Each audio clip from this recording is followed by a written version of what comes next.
morning, everyone. This is Daniele Capezzone, a view from Italy, the Watcher Post from the UTOPIA Studios in Rome. So this week on Tuesday, the 18th of April, the Football Super League was born. And only 2 days later, also this week, on Thursday, the 20th of April, the Football Super League horribly died. As someone said, it was the fastest and shortest tournament in the history of modern football, and also, as someone said, the greatest PR and communication disaster in the history of modern finance. But let's try, as we always try to do here at A View from Italy, to make a fair and balanced comment on this event. On the one hand, we can say that the clubs which promoted this initiative made two terrible mistakes taken from the Manual of Football, page 1, page 2. Page 1, to participate in a sports competition, you have to do it on merit because of what you deserve on the pitch, and you cannot forget that, as the promoters did. And page 2 of the Manual of Football, if you are at the top level of an organization, you have to take care of the whole organization from the top to the grassroots and vice versa. You cannot forget that. And these were two undefensible mistakes. But on the other hand, if the promoters may have given the wrong answer, they made the right questions. If you are the manager of a company and you are head over heels in debt, what are you supposed to do? You may say that the first thing to do is to adopt severe cost-cutting measures. That is to say, sell your most valuable players, sell some of your assets, and of course, this is a right objection, but there is also a different option that you may try.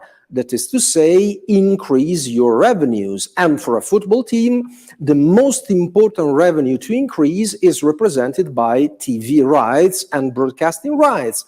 In that, the clubs which promoted the Super League were right. They were right on 3 points from my perspective. The first one, football, European football, should learn from the experience of American sports, not only basketball and NBA. But let me quote football, American football, NFL. Think of the Super Bowl. A single event, a single match, as a TV audience of 100,000 viewers, and a single 30-second commercial in that TV program is worth $5 million. Why shouldn't European football learn from that experience? Second, in that, Mr. Agnelli was right. You may like it or not, but you have to reach out to the youngest generation, to the teenagers, to boys and girls who are 13, 14-year-old all over the world.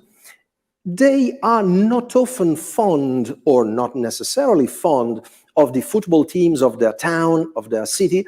They are fond of great players. I am a fan of Ronaldo, of Messi, of Mbappé, and they are often fan of the greatest global players. You may like it or not, but this is the reality, and you have to forge an offer which is designed to reach out to this kind of audience.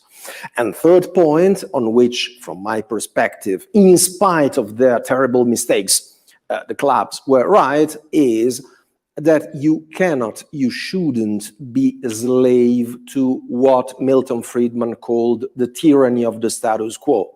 If something has been done in a certain way in the past, this does not mean that you cannot change the approach and turn over a new leaf. In any case, due to their terrible mistakes, they have been defeated, and there is one last lesson we should learn from this event.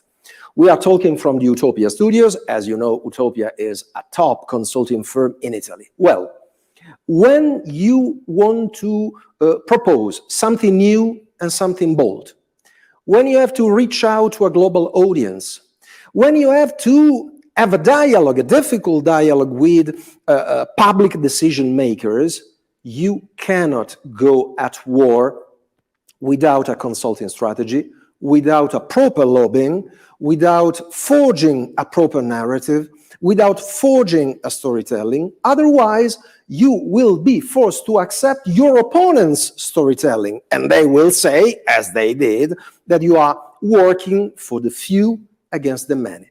In that case, as it happened for Juventus and Real Madrid and the others, you are going not only to lose, as it happened, but you are going to be described as a sort of monster. Goodbye, have a nice weekend, see you next week.